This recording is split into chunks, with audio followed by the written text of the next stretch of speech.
નમસ્કાર દર્શક મિત્રો, બોટાદ દસ્તક ન્યૂઝમાં આપનું હાર્દિક સ્વાગત છે।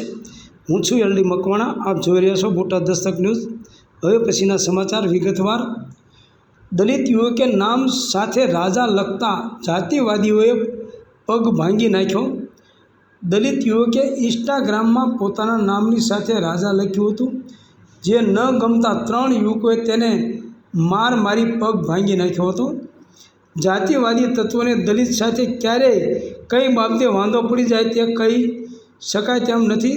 દલિતો સારા કપડાં પહેરે, મૂછો રાખે, વરઘોડો કાઢી, ઘોડીએ ચડે, કાર કે મોંઘી બાઇક પોતાના પૈસે ખરીદીને ચલાવે, લગ્ન પ્રસંગે ડીજે વગાડી ડાન્સ કરે, ગામ વચ્ચે ચપ્પલ પહેરીને નીકળે। આ તમામ બાબતો જાતિવાદી તત્વોને અત્યાર સુધી ખટકતી આવી છે, પરંતુ સોશિયલ મીડિયાના આજના જમાનામાં હવે જાતિવાદી તત્વોને ન ગમતી બાબતોમાં વધુ એક ઉમેરો થયો છે, જેમાં તેઓ હવે દલિત સમાજના યુવક યુવતીઓના સોશિયલ મીડિયા એકાઉન્ટના નામ સામે પણ વાંધો ઉઠાવી રહ્યા છે। આવી જ એક ઘટનામાં એક દલિત યુવકે પોતાના સોશિયલ મીડિયા એકાઉન્ટમાં પોતાના નામની પાછળ રાજા લખતા જાતિવાદી તત્વોને તે ગમ્યું નહોતું અને તેમણે તેને માર મારીને પગ ભાંગી નાખ્યો હતો। આ મામલે દલિત યુવકે પોલીસ ફરિયાદ કરી હોવા છતાં પોલીસે આરોપીની ધરપકડ કરી નથી, જેના કારણે જાતિવાદી તત્વોની હિંમત વધુ ખુલી છે અને તેઓ યુવકને કેસ પાછો ખેંચી લેવા અને ફરીથી હુમલો કરવાની ધમકી આપી રહ્યા છે।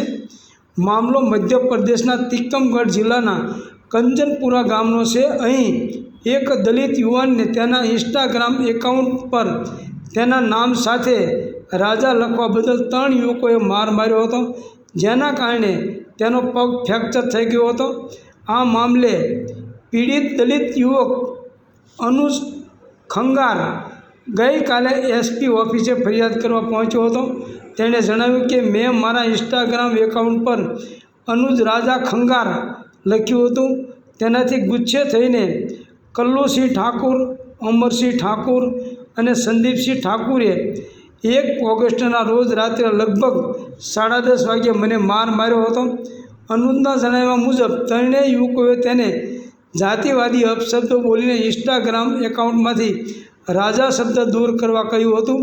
જ્યારે અનુજે તેનો ઇનકાર કર્યો ત્યારે તે લોકોએ તેના પર લાકડીઓથી હુમલો કર્યો હતો। આ હુમલામાં તેના ડાબા પગમાં ફ્રેક્ચર થઈ ગયું છે અને શરીરના અન્ય ભાગોમાં પણ ઘણી ઈજાઓ પહોંચી છે। અનુજે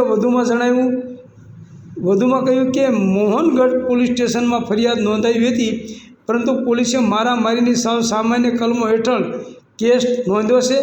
હકીકતે આરોપીઓ સામે ગંભીર કલમો હેઠળ કેસ નોંધવો જોઈએ, પરંતુ પોલીસે એવું કર્યું નથી। હાલમાં આરોપીઓ ગામમાં ખુલ્લેઆમ ફરે છે। તેઓ કેસ પાછો ખેંચવાની ધમકી આપી રહ્યા છે। જો સમાધાન નહીં થાય તો તેઓ મારી નાખવાની ધમકી આપી રહ્યા છે। અનુજે આ મામલે એસપી ઓફિસમાં એએસપી વિક્રમસિંહને મળીને આ મામલે પોતાને ન્યાય મળે અને આરોપીઓ વિરુદ્ધ કડક કાર્યવાહી કરવામાં આવે તેવી માગ કરી છે। એએસપીએ તેને ન્યાયની ખાતરી આપી છે। જોવાનું એ રહેશે કે ઠાકુર જાતિના આરોપીઓ સામે પોલીસ કેવી અને કેટલી કાર્યવાહી કરીને અનુજને ન્યાય અપાવે છે। Botad Dastak news, LD Makwana, Botad.